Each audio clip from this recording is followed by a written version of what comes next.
Hello, beautiful people. You're listening to the Communal Table podcast, part of Food & Wine Pro. I'm your host, Kat Kinsman, senior editor at Food & Wine, and my guest today is Angie Mar. She is the chef owner of the Beatrice Inn in New York City. She's a Food & Wine Best New Chef, class of 2017, and author of the upcoming Butcher and Beast.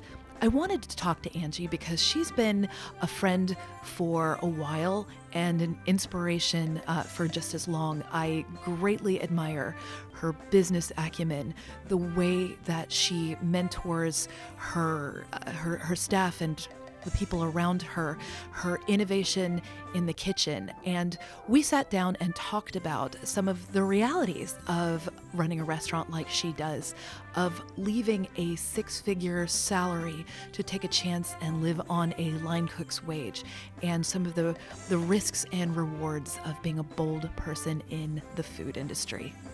Come sit down with us for a while. Welcome to Communal Table. I am so excited to have one of not just a chef who I adore in today, but somebody who has become a friend and who I admire on a billion different levels, Angie Mar from the Beatrice Inn.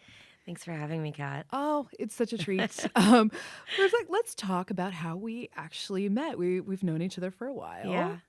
So, let's see. I knew that we were going to be friends immediately because you were sitting at my bar. At the end of that bar. At the end of the bar, we've sat many times. And you were having this chat with my bartenders, and they were like, you have to meet this woman. She's amazing. I don't think they knew that you were in the industry at that point. Yeah, I hadn't said anything. And, but they were like, she has a tattoo of bone marrow. And I was like, well, then she is a woman after my own heart, and we will be friends. And I think that at that point, I just decided that this was going to happen.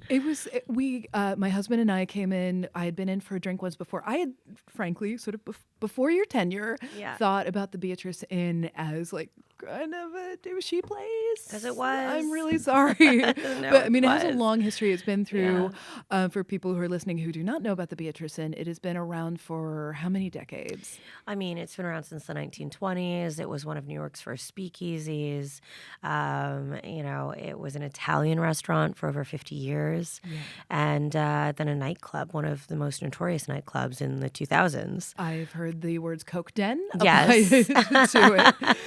And I thought of it as this sort of, glam place and things, but I was going to a party and I had a couple of friends with me and we realized, oh, wow, the party doesn't start for another hour. Let's go get a drink. Mm-hmm. And I remember coming in, getting my favorite drink, a French 75, and realizing like this drink is amazing. The bartender is lovely. This is not douchey at all.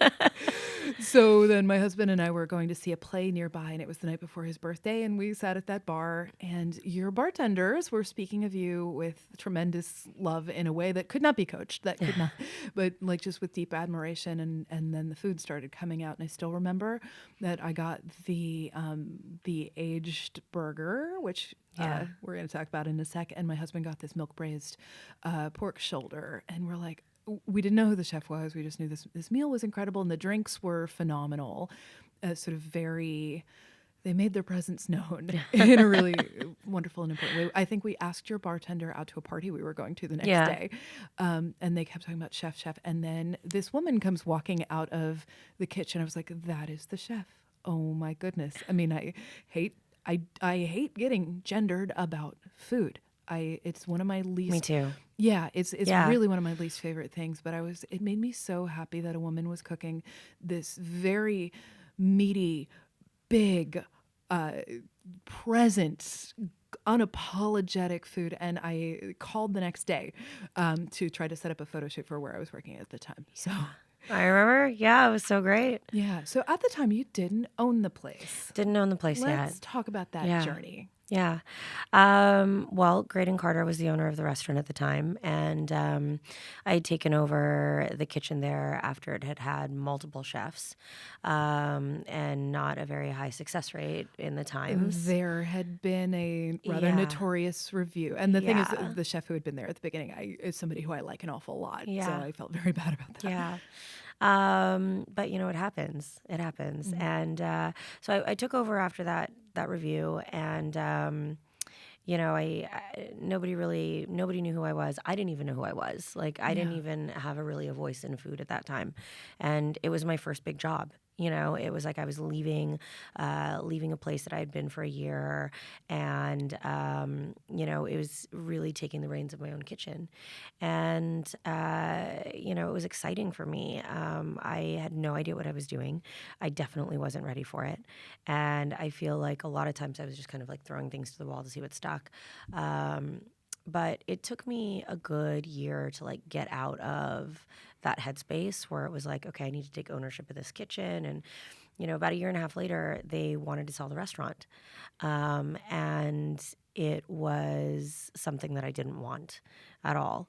And I was like, I was already getting ready to like write business plans and kind of move on and figure out what I was going to do next. And I did want to own something. I just didn't know if I wanted to own that place because I felt like the history had been so tumultuous. And I was like, well, do I need a fresh start? What am I going to do? I mean, that's a hell of a legacy to take on, somewhere that had not really been known for the food so much. I went back and read old reviews from like decades past, and it was saying, it's a place where before the Coke Den days, maybe if your parents are paying for it kind of thing, but it had been known for the atmosphere and stuff, but I had never really seen note taken of the food.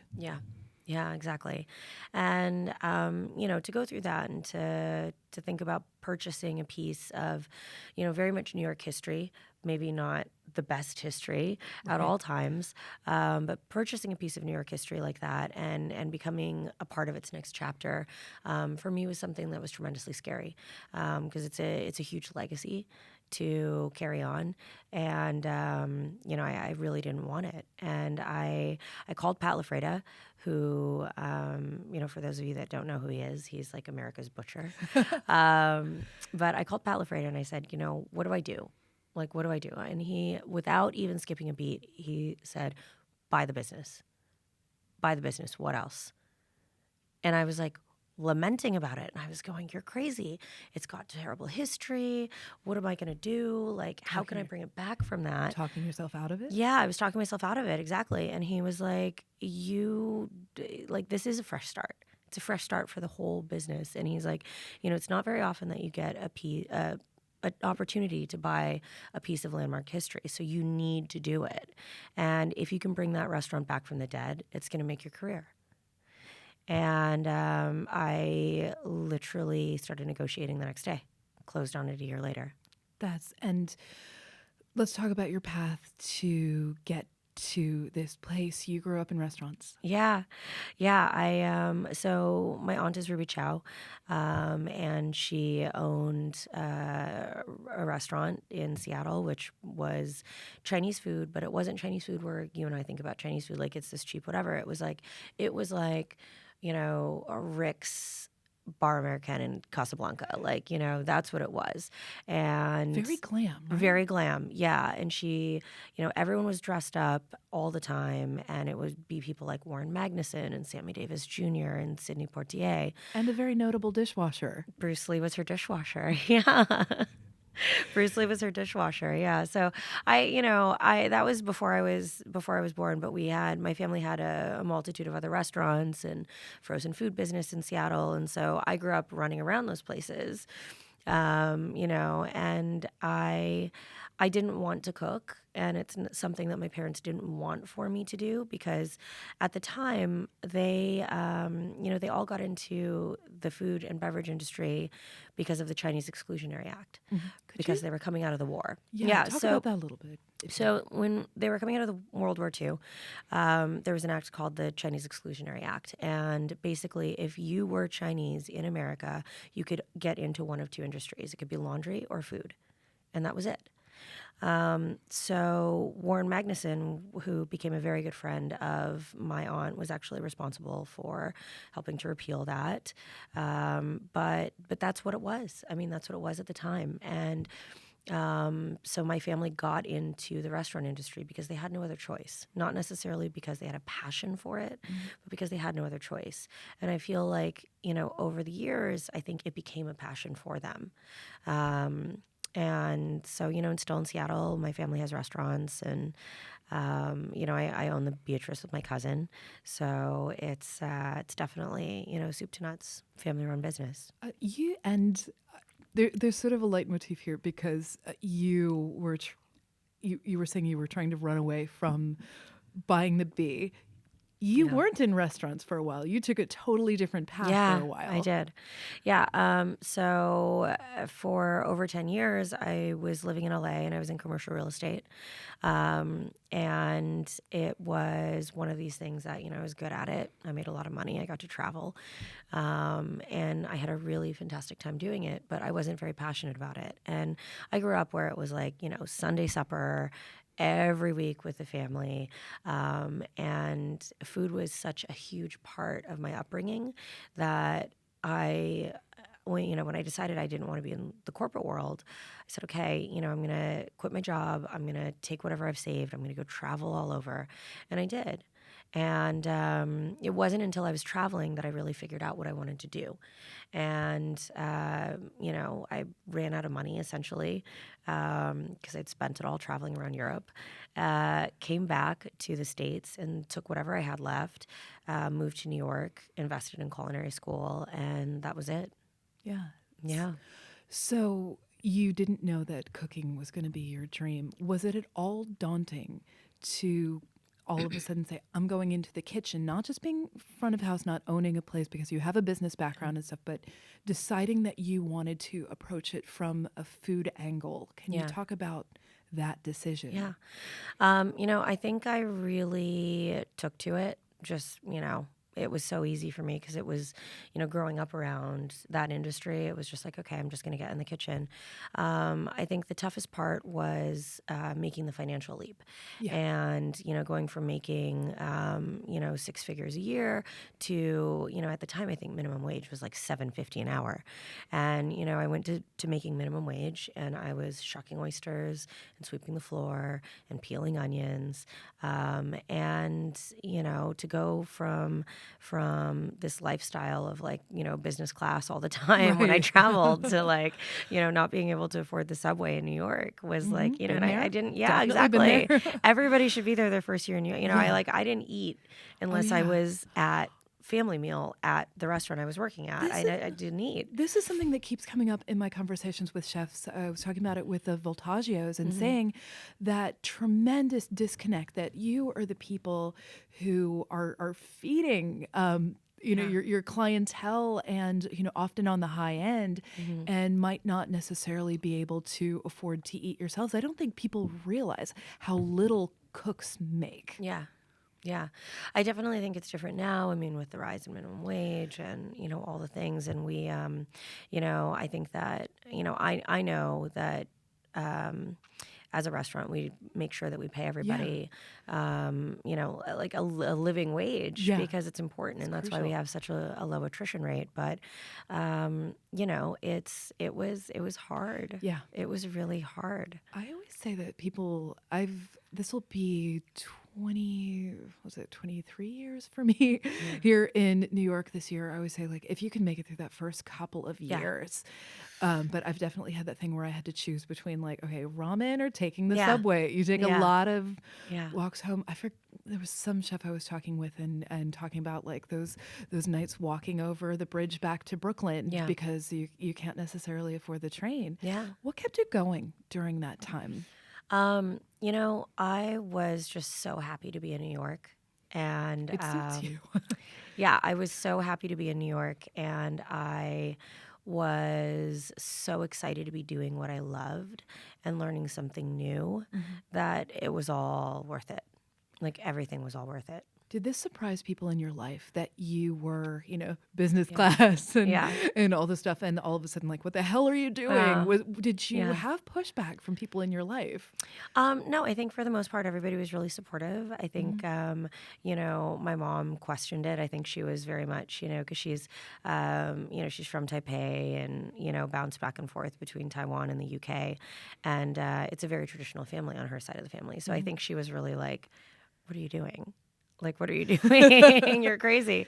But, she's come around and she's, everybody's so supportive now. That's such a great thing. I mean, as a Yeah. person who sort of switched careers in her early 30s, Yeah.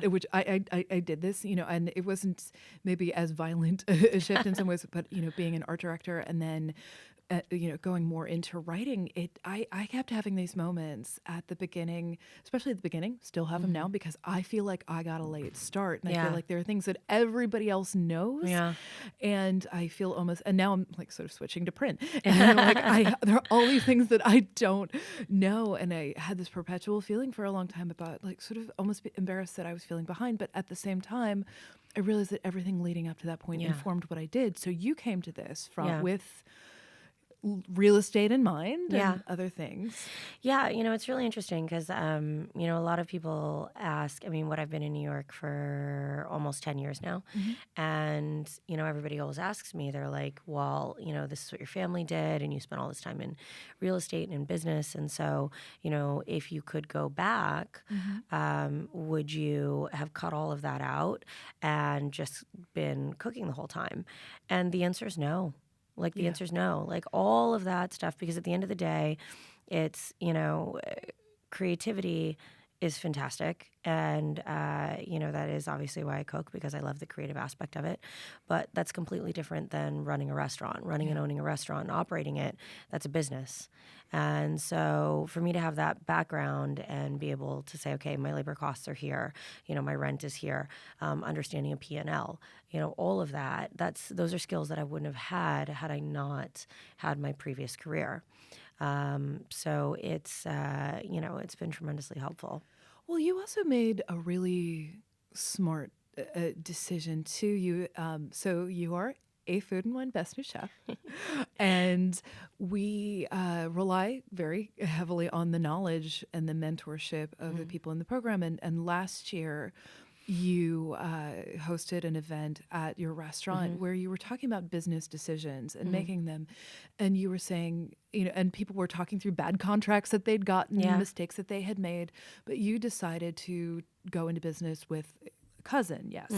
So can you talk about how you sorted that out and decided that was the route that you were going to take? Well, that's something that I think has been really ingrained in my family, because, my father was one of 10 kids, and they grew up during the Depression. And his older sister, Ruby, and a couple of my aunts were living in New York. And when his parents passed away, they came back and they kept the family together. So for us, we grew up literally being told, like, you start a business, you start it with the family. You make money, you make it for the family. And every move that my family's made is solely for their survival and for the betterment of the family as a whole, not just individually. So for us to go into business together, my cousin Melissa and I, that's a no-brainer. It's, we don't want any outside money. We don't want any outside opinions. We just want to do it with us and have it be for us and for the family. And just like, my brothers run our website, they design my menus. Oh, wow. It truly is for the betterment of all of us. I feel like I've met a cousin, like there was somebody working there and like, oh, that's cousin or nephew, or it was something like that. Yeah. I think that has happened on multiple occasions. Yeah. Well, Jordan, who was one of my cooks, he's my second cousin, and I grew up running around his father's restaurant in Seattle. And he moved to New York and started working for Melissa and I. So, it very much does perpetuate like all the fundamentals that, my father and my uncles and aunts, taught us, which is start a business, you bring the family into it, you give jobs to the family and help everybody grow. So family means a whole lot of different things in there. I have seen a whole lot of faces that have been there the whole time since before you owned the place. There is not a whole lot of turnover of that. So you came into this with this intense, you picked up a cooking education, you worked in those things. Front of house, how did you establish your footprint there? I feel like there are some people who I had seen there, from the previous days. Can you talk about how you developed that vision for the totality of the place? Because Beatrice Inn isn't just what's on the plate, which is, a tremendous thing, but it's also a particular sort of aesthetic and feeling that happens when you're there. How did you unify that vision? How did you bring kind of front of house into the fold? Yeah. One of my favorite things that Mirka Pierre-White says is that in order to have a really great restaurant, you have to have ambiance, followed by service, followed by food. Those are the three things, and it has to be in that order.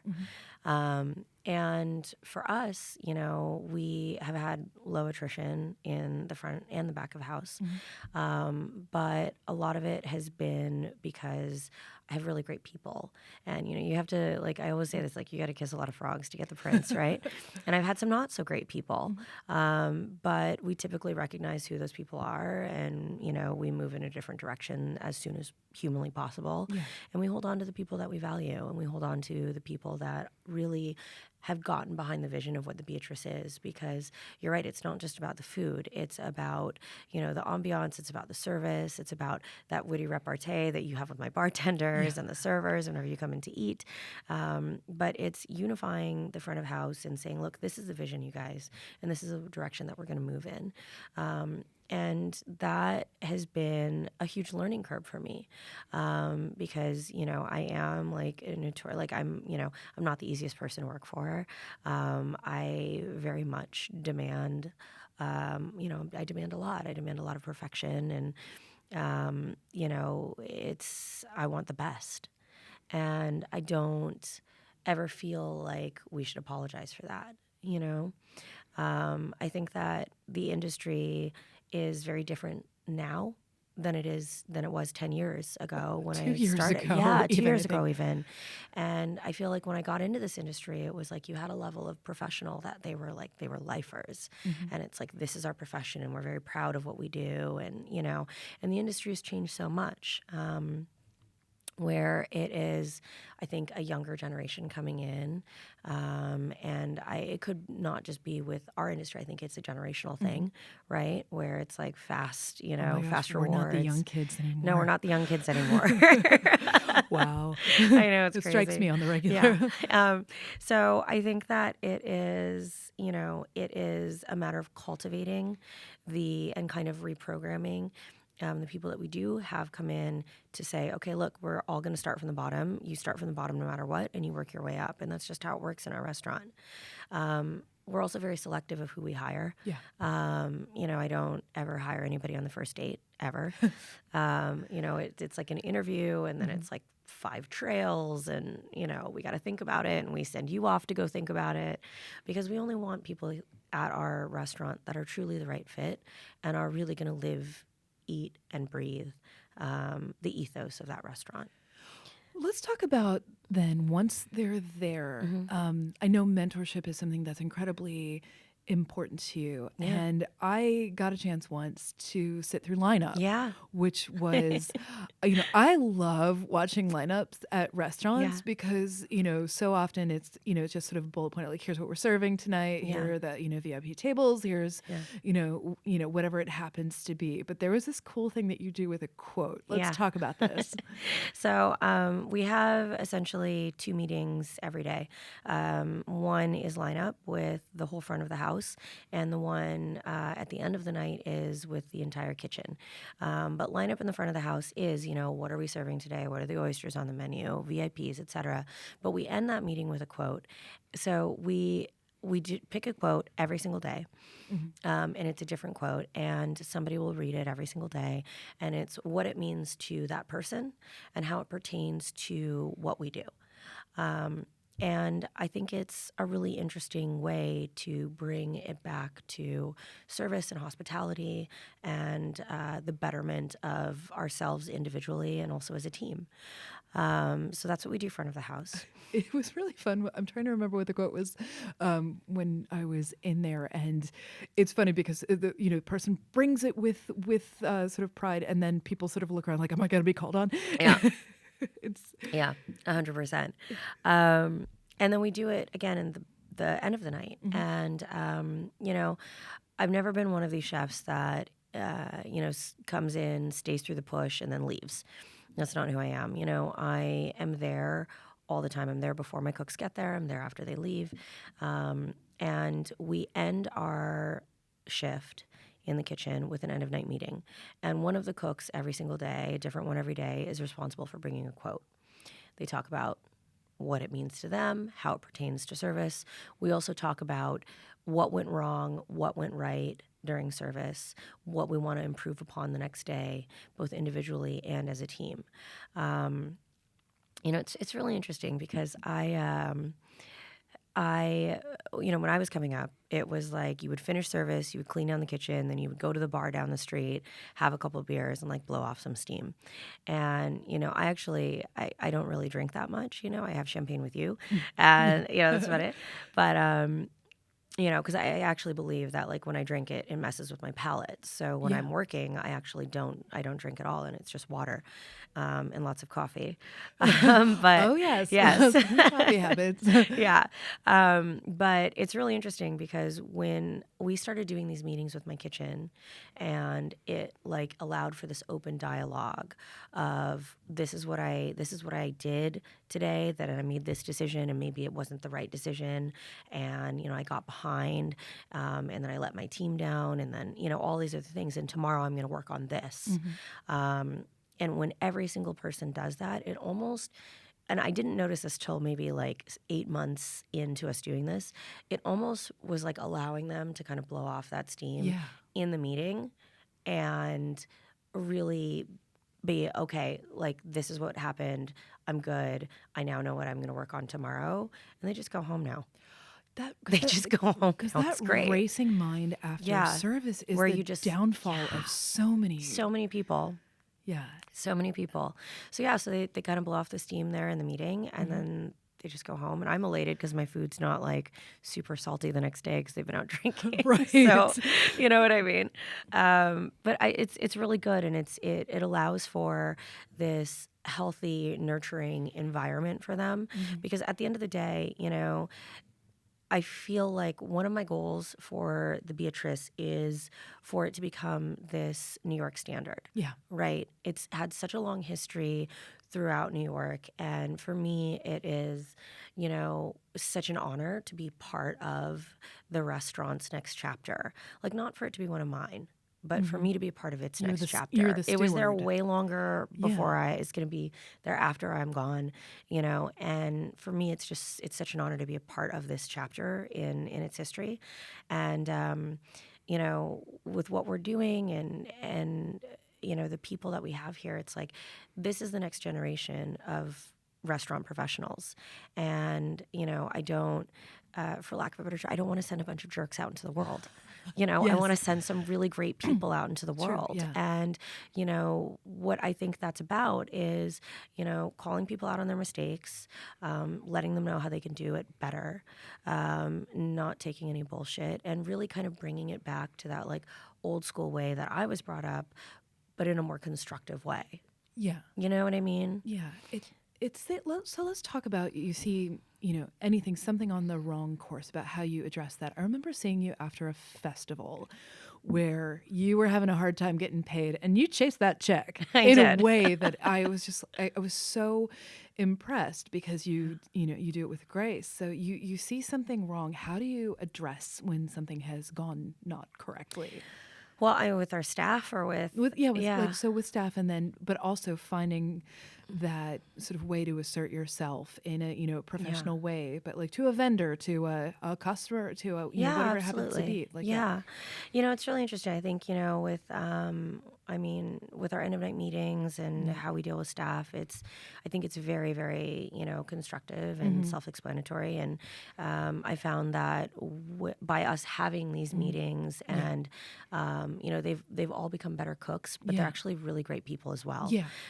Because that's really what it is, right? It's not just about who we become. I've had some bad ones. Yeah. I've definitely had some bad ones. I mean, it's the universe that happens. You send some bad ones out into the world sometime. That's okay. You didn't break them to begin with. I didn't break them, exactly. But the ones that we do have now that have, been here and really dug into the culture at the restaurant, I am so excited for their future, because my goal for them is for them to become better than me. Yeah. That's like the family tree, right? Oh God, I love a family tree. Yeah, right? It's you want them to go and do good. other things. exactly. But yeah, I mean, about the money situation, to answer your question, People like to take advantage of chefs in these They do. situations for festivals, for for any of these big sort of dine around kind of things. Like people try to screw over chefs, and I imagine 100%. Yeah. Yeah, 100%. And we've all dealt with it. I can't imagine a chef out there who hasn't dealt with it. But I am the girl, that I started out with no money. When I moved to New York, I had $250 in my bank account.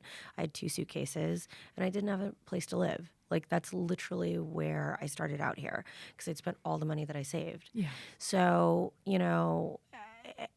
I think over the course of almost 10 years of living here, it's like I've been broke so many times that I don't really worry about money. I'm always going to make more. However, with that being said, I don't get taken advantage of, because I'm always like, where's the check? Right. And did it clear the account? Yeah. That's all I really care about. You know what I mean? It's what it is. It's a business. Yeah. And I think people do, especially, again, hate to get gendered, but people see female chefs, female owners, and they think they can pull something. Yeah. Maybe. And I've just seen that happen to so many people. So Yeah. you have to sometimes extra rise up and do it, but do it with a damn 100%. smile on your face. Yeah, I think it's about handling those situations with grace, but also with a very firm hand. Yeah.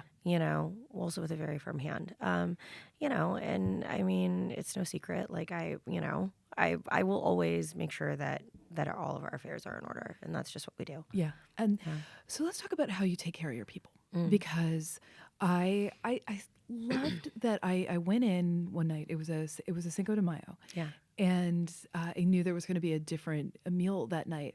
You turned over the menu to your cooks to say there was no like regular Beatrice menus in the menu food in there that night. It was specifically for the people from your kitchen. And then also I threw you a curveball by accidentally bringing in a vegan. Yeah, you did. So, but let's talk about like the giving over authorship to some of the people in your kitchen. I've seen, you shout out your cooks in really tremendous ways and stuff. So how do they, just giving them permission to, show who they are through the drinks, through the menu, through any of those kind of things? Yeah, I think it's really important for that. I think it's important for their growth and their creativity. Family meal is a huge, huge thing in our restaurant. Yeah. It's a huge thing.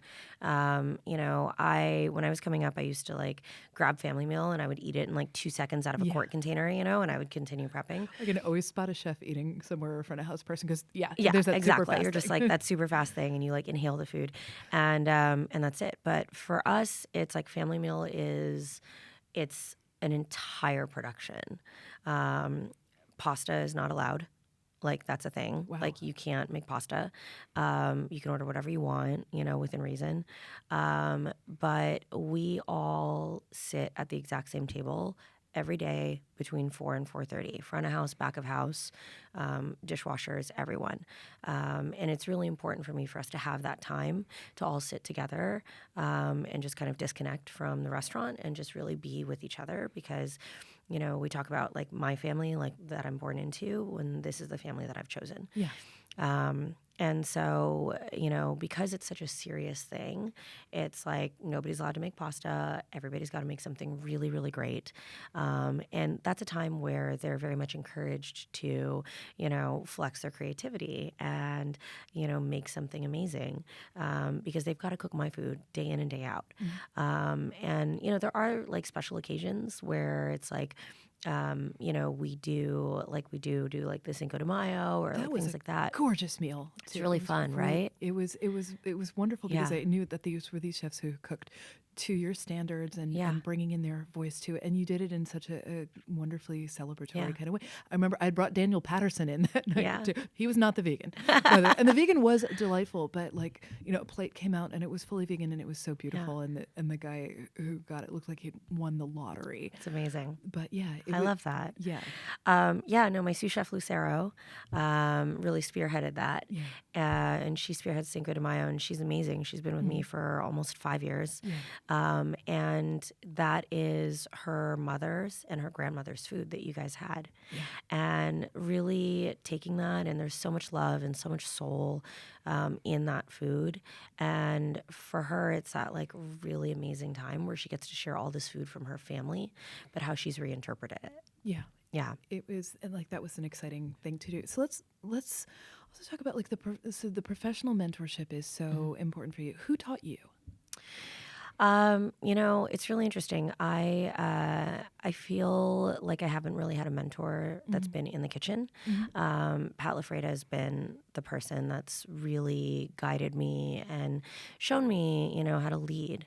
And for all the success that he's had, he is literally at LaFreda Meats every single night on the floor, cutting meat with his team.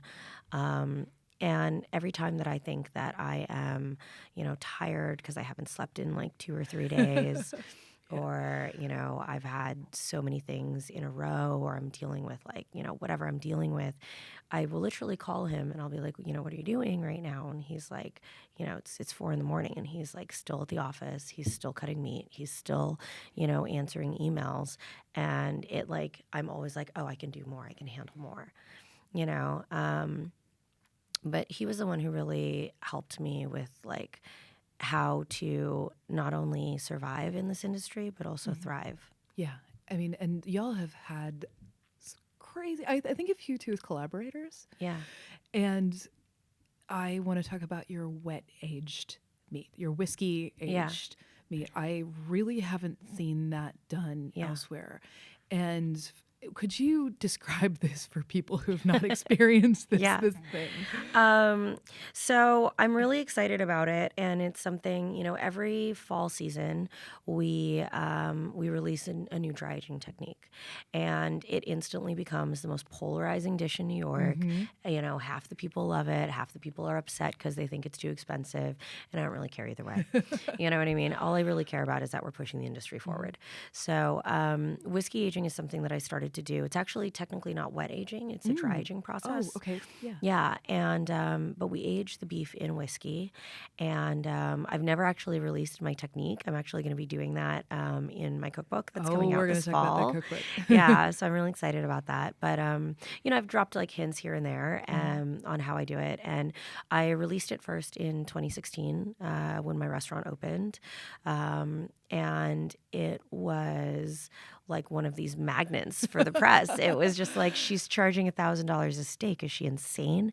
And then there were other people like, my Food and Wine family, like Pete Wells, that like really got it. Yeah, it's alive. It tastes alive. How many days is on this meat? It's aged for 160 days in whiskey, and the whiskey that we use is Bren, which is made by this amazing woman, Allison Park. And she's a former New York City ballerina. What? She's a career changer. You should have her on the podcast. I clearly need this. She's incredible. But it's a single malt whiskey that's distilled in Cognac, France, and it's left to age in Cognac barrels. So when we age the beef in it, you get the flavors of not only the whiskey, but also the Cognac barrels. And there's all of this beautiful vanilla and oak and very nuanced flavors.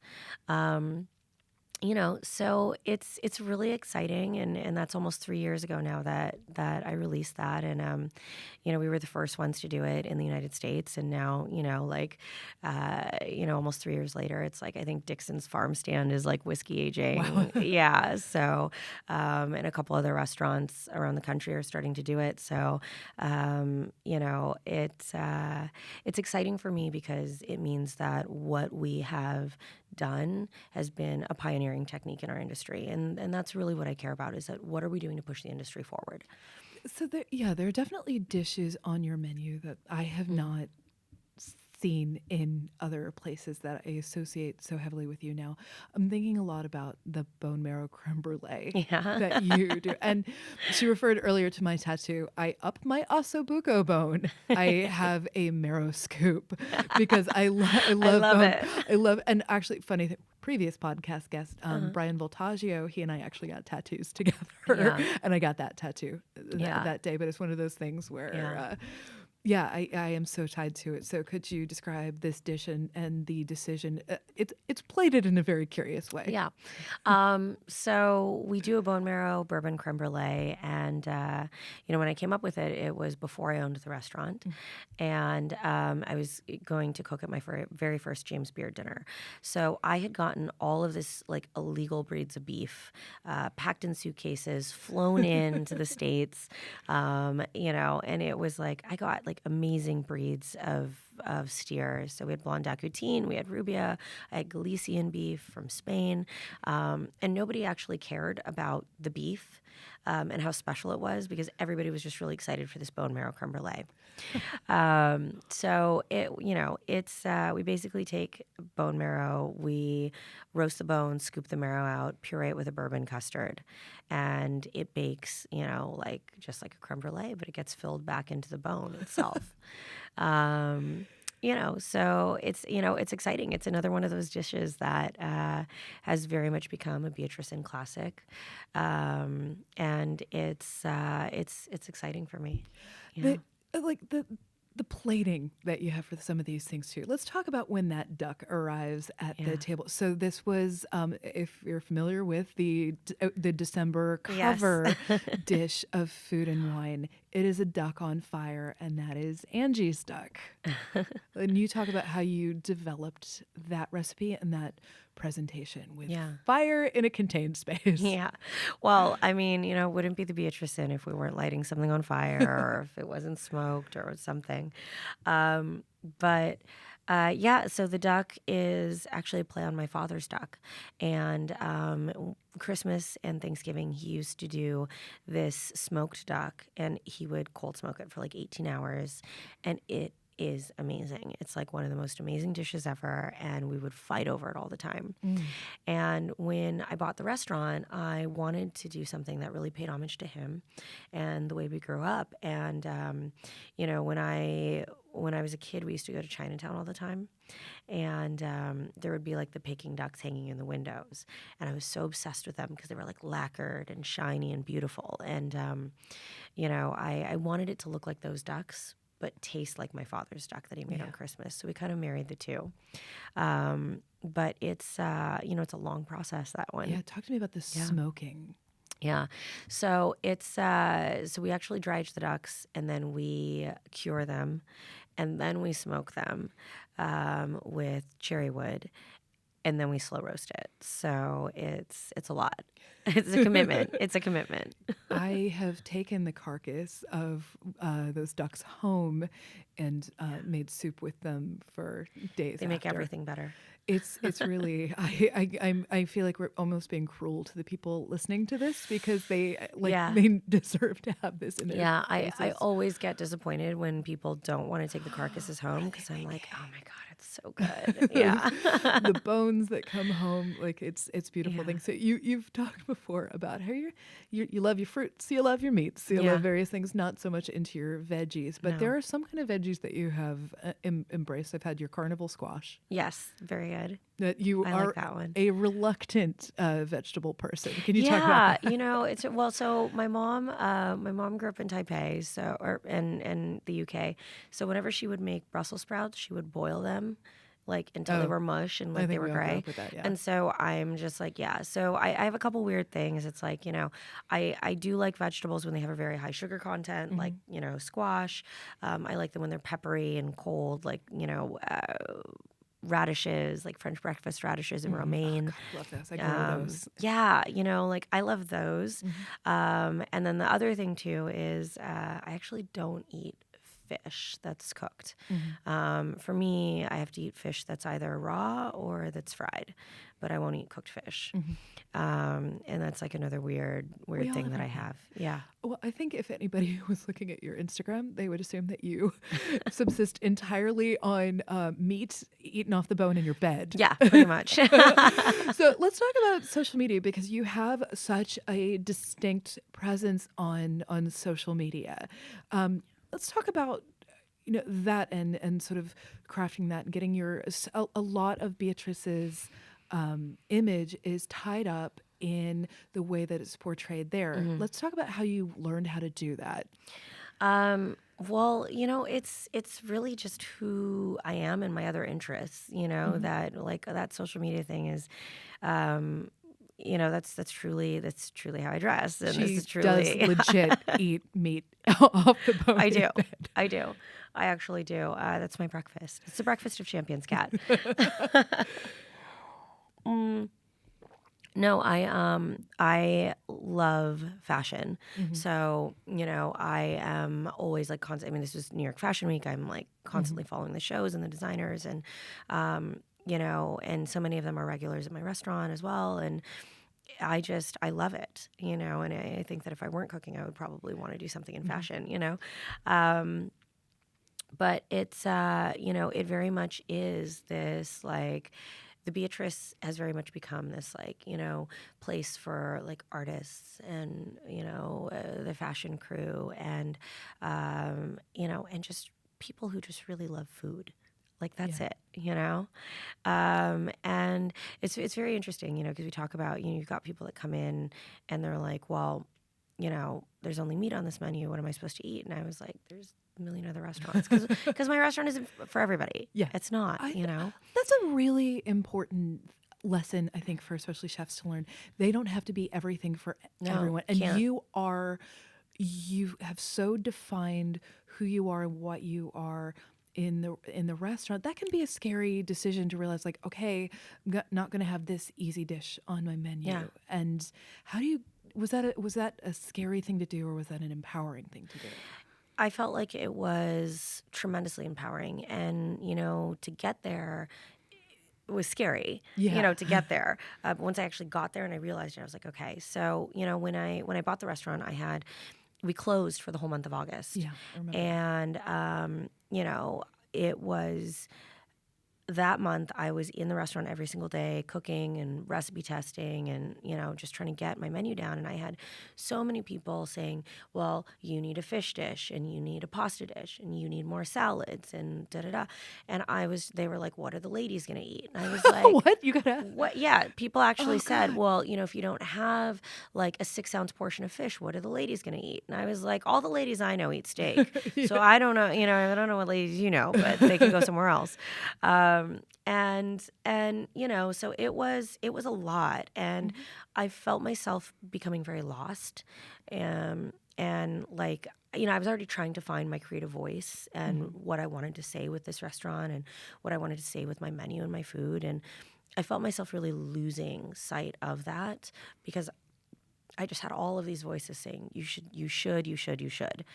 And it took me taking that menu, what I had written so far, tearing the whole thing up, barricading myself in that restaurant and not speaking to anybody for a month.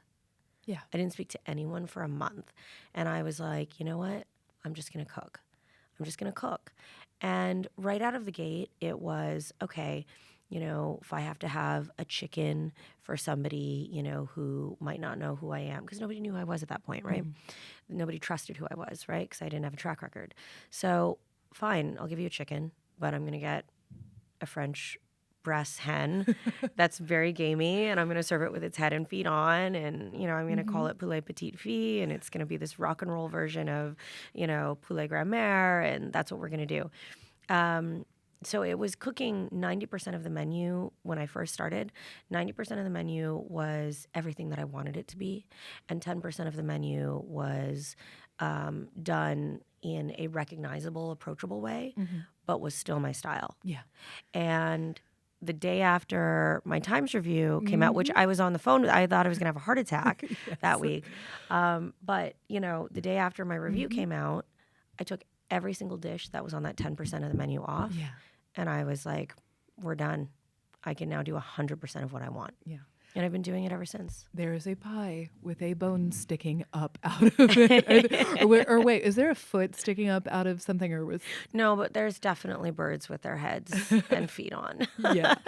And I was talking recently with the casting director from Chopped about you, and that, so for people who don't know, Angie won Chopped Grill Masters, Paid for all my legal fees to buy the restaurant. which is, an incredible thing. But that was some of the first media that you were doing. And that is a thing where, I spend a lot of time with a lot of pit masters and really great people. But the public presentation of kind of what a pit master is very different than the thing you do. Was that a scary thing for you at all? Like, how do you define yourself in the middle of this? It was really interesting because I didn't want to do that show at all. She was saying, I didn't want to do that show at all. And, I was actually, I was forced into doing it by Pat LaFreda. Like, he was like, you have to do it, you're crazy. The angel on your shoulder, maybe the devil on your shoulder sometimes in some good ways. No, he forced me to do it. I was so angry.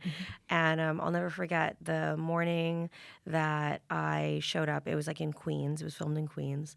I'd gotten off of a red-eye flight from Paris and went straight to Queens, and they take your phones away, and so it was probably about 5 a.m, and I was sitting in a green room, and I texted Pat and I said, if I get kicked off after appetizers, I'm never speaking to you again.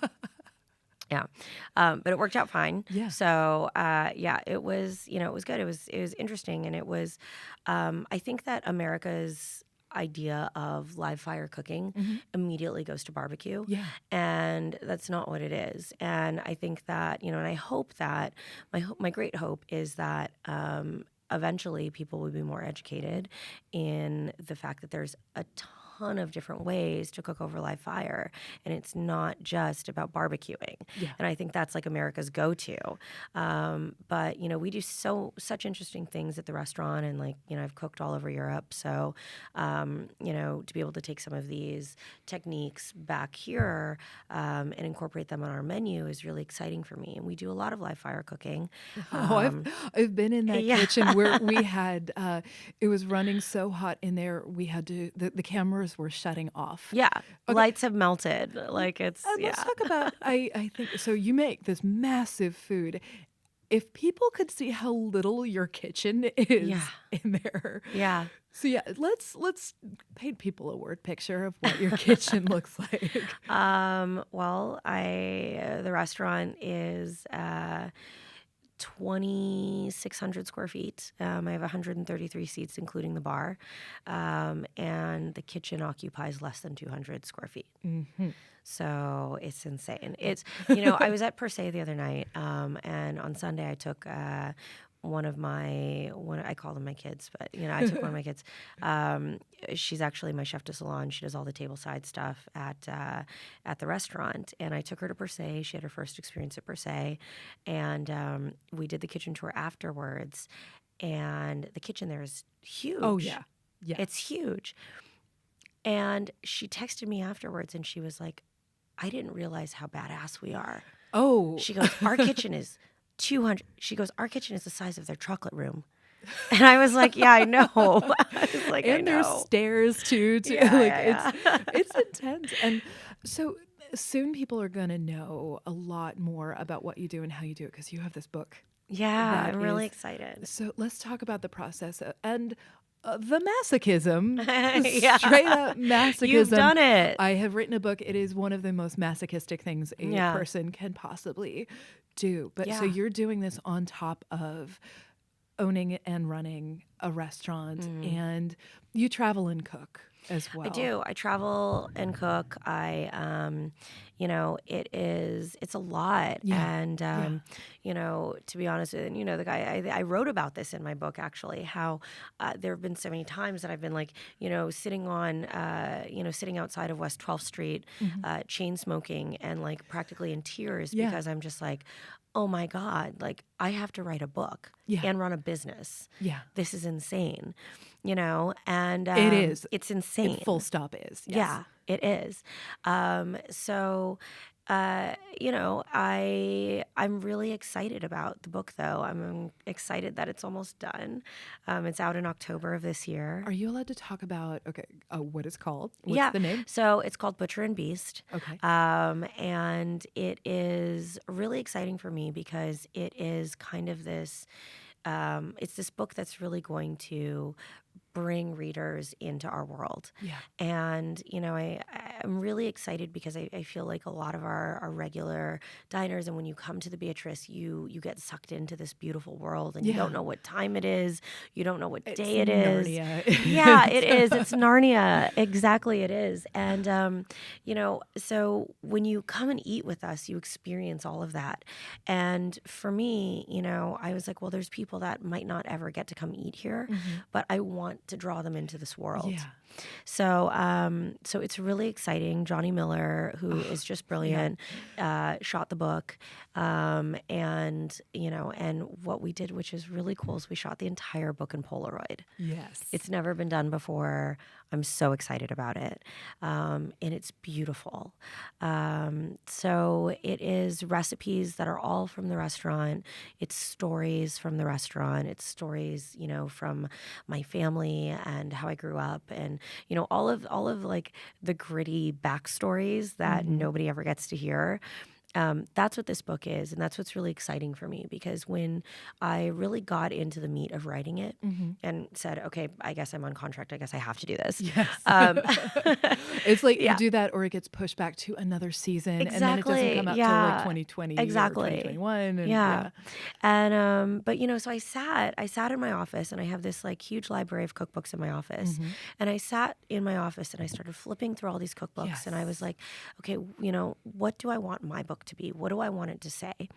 And I started flipping through all these cookbooks, and it's like very much this like shiny, lovely version of what, that restaurant or that whole idea is. And I realized then, I was like, yeah, but that's not here. Yeah.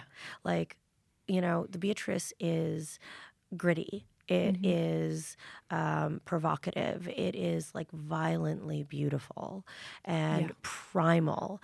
And it's like Studio 54, meets this like old school chop house, meets you don't even know what's going on because the dining room is so crazy and the food is so different. And I wanted to bring readers into that world, and I wanted to really tell the truth about what it is like day to day running that restaurant. I mean, there's fur coats and carcasses. There are. Yeah. I mean, it's funny. So Kat actually, you came in and was kind enough to come in and do a portrait for my book, which I was so excited. It was a joy. Yeah, it was so fun. And I was really, I brought people in to do portraits for my book, that had been really important to me throughout, the purchasing of the restaurant to the revitalization of this restaurant. And they were all people that I really love and are important to us. And you were one of them. And it was such an honor to have you in. And it is crazy in there. It's crazy. I was wearing a silver dress, sitting up on the bar, surrounded by half drunk glasses of champagne with like a half-eaten burger. Yeah. We were gonna pose, but I picked the bottle up and just sort of swigged from it, and they're like, "Oh, well, that's the shot." Yeah, one shot. It was perfect. And I believe Justin Chapple and Jordana Rothman from Food and Wine had come in, and I believe there was an animal. Well, so it was actually, yes. So there was, I was just going to get to that. So Danielle Ballud is, somebody who I just love and admire. I think he's just a gem. And so I had called him and I said, Chef, will you come in for a portrait? I'd love to have you. And he said, absolutely. I'll be back in town. I'll come in. And so Jordana Rothman and Justin Chapple were in, and they were doing their portrait. And Danielle walks in, and he just walks into the front entrance of the restaurant, and then he looks to his right. In the bar, there's a 250-pound buck being skinned on the tables in the bar. And he just looked at it and he goes, really? He's like, is this for the book? And we were like, no, it's for service. Like, it's going in pies. Yep. So it was, I was sitting there and I was like, oh my God, Chef thinks I'm crazy. He thinks I'm so crazy. No, he thinks you're a badass. But yeah, that's a typical day at our restaurant. Yeah. It's a typical day. I'm so excited to see this represented. And now that I have you in my feelings dungeon, as we sort of made a joke when I started this job, which at this point is still really new. Ray Isle had said, like, okay, so you're you're senior editor of what? And I was like, feelings. You and I have an ongoing text conversation, and we talk about how the hell we're both workaholics. Yeah. How do we take care of ourselves Yeah. during that? While you're writing a book, it Yeah. is so incredibly difficult because everything, once it's in print, it's just, there it is. Yeah. It's writing on it, and you're still trying to have a day job. At the time, it's exhausting. And also, if you are writing stories about yourself and your life and all this stuff, you have to go to a pretty, if you're going to be honest, you have to go to a dark place. Exactly. A super dark, 100%. Yeah. painful. Yeah. And so much goes into it. And I think a lot of chefs who take this on don't realize that. Then again, a lot of chefs don't put, it might be recipes. There are a million different kinds of things. How did you take care of yourself while you were writing your book? I disappeared a lot. Yeah. I disappeared a lot. I would, I do it even now. Yeah. I disappeared a lot for, a period of like 2 to 3 days. And I would just hop on a plane and I would go to Paris. And I would just disappear. And it was one of those things where it was like, everybody needed something from me at the restaurant. And they were like, we need this, we need this, we need this. And then, my managers would need something and my agents would need something. And I was just felt like I was being pulled in a million directions. And then, the people at Clarkson would need something. And I would just be like, okay. So I would literally, that's kind of become this routine that I have now where, I will, through the process of like writing this book and like, it definitely is going to like a very dark place because you're pulling out all of these emotions. And the book that we've written is very raw. It's raw and it's truthful and it's, not this like everything's great and shiny. Yeah. It's like, no, this is it. This is real. And the industry is hard. Damn business. Yeah. And that's what I really tried to convey in that book was this is a hard industry. It's not for everybody. It's not for the faint of heart. And that's okay. Yeah. And so while I was writing it, I would go through these spurts where I would write a bunch and I would be really like emotionally and creatively fatigued. So I'd just hop on a plane and I would go to Paris for like one night. Wow. Yeah, I would Okay. leave. I would leave on a Saturday night. Yep. I would take a red eye, would land on Sunday, in the afternoon. I would literally go to one dinner. I would take a nap and then I would go to a second dinner. I would go to bed. I would go shopping and like out to lunch the whole next day. And then I would go straight to the airport and I'd hop on a plane back to New York. And that just having that like 30 hours just to myself to like decompress and not be in New York and be like, and I would turn off my phones and I would just be completely unreachable. Like that really was like the best self-care that I could have ever done.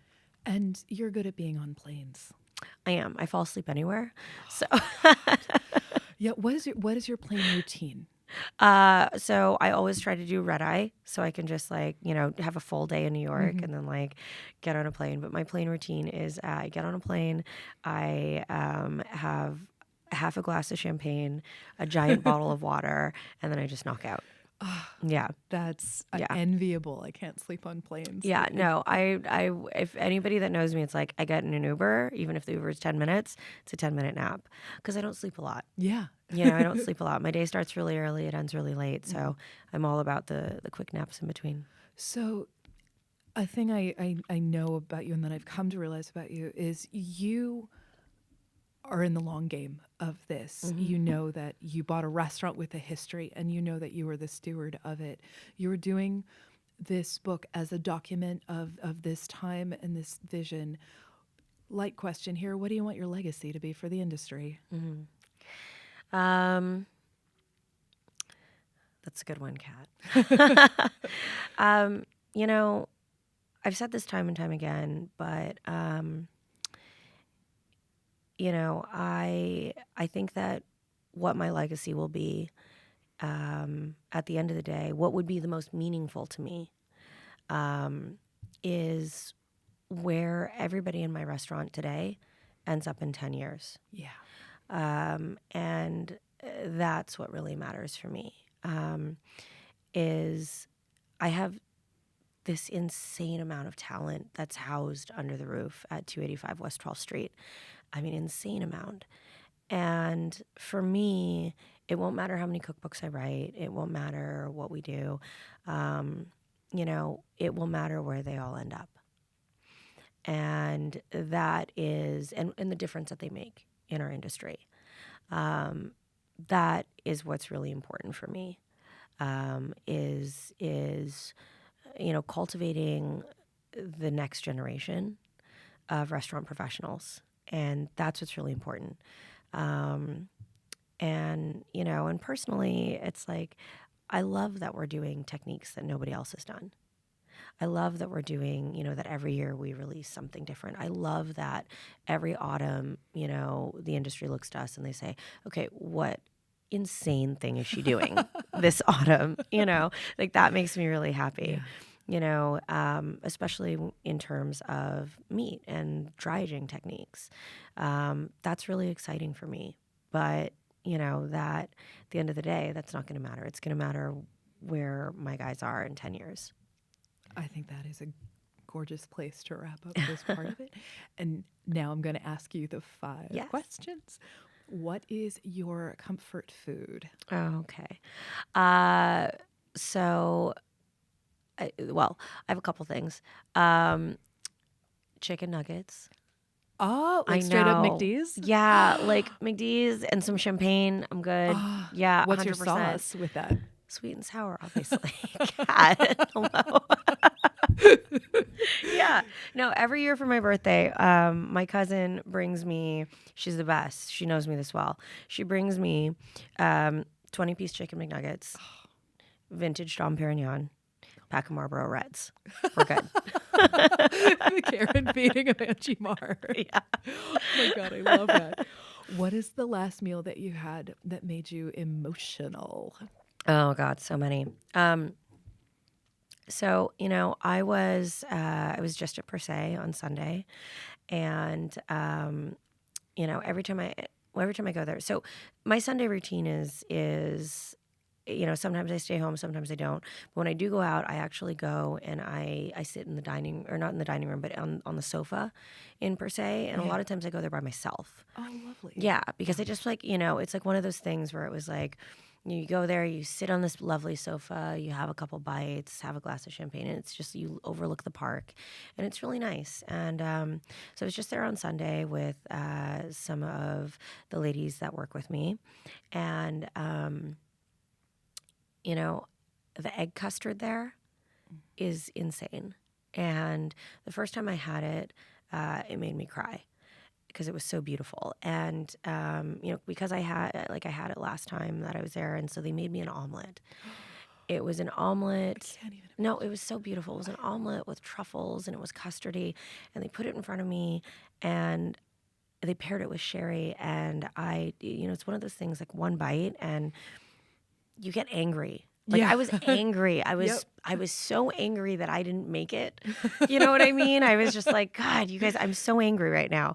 But I got so emotional over that omelet, and it's the simple things, right? It's the simple things. And I find that as a chef, as a creative, the more complicated things that I cook, the more simple things that I crave. Mm-hmm. And so if somebody can cook me an omelet and bring me to tears, like, that's a really good thing. Oh my gosh. I cried there having the oysters and pearls. Yeah. It's a beautiful dish. Yeah.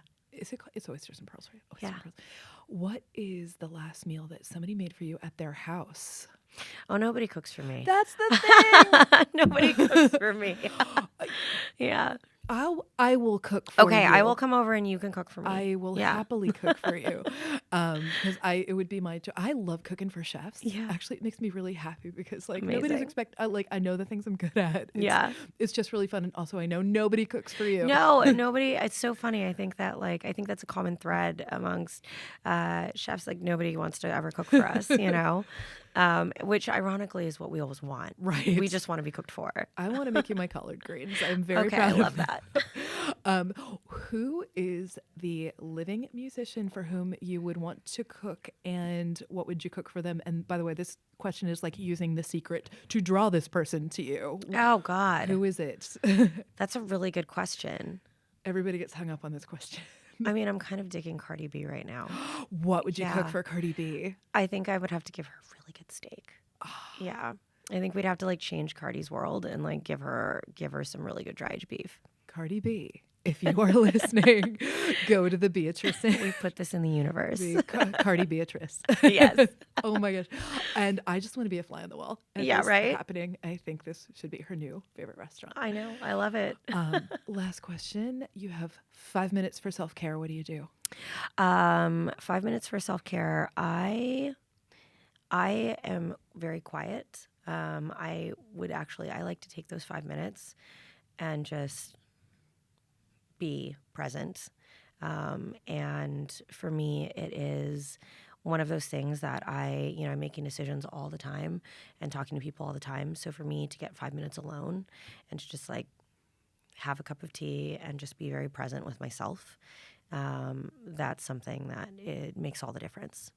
I think that is so lovely. Angie Mar, thank you for coming. Thank you for having me, Kat. And y'all buy the book in October. What is the pub date?